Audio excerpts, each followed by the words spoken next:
పాల వెన్నను పూల తేనెను కలిపి చేసిన బొమ్మతను.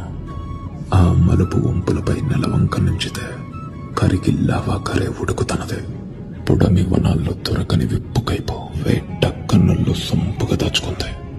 పాకంకొచ్చిన పండ్లన్నీ వాటి అడుగు తీయదనాన్ని నింపి రసాల పట్టుతో చేసుకున్న పెదవులవి. ఆ జిలుగు మెడపై నుంచి కారే కస్తూరి పరిమళ స్వేదం.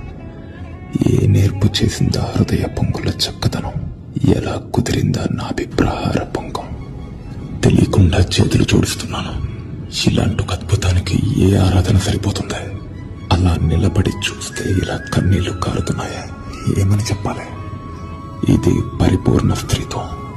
తల నీలాల దగ్గర నుంచి కాలి పాదాల దాకా అణువణువు కమనీయకం.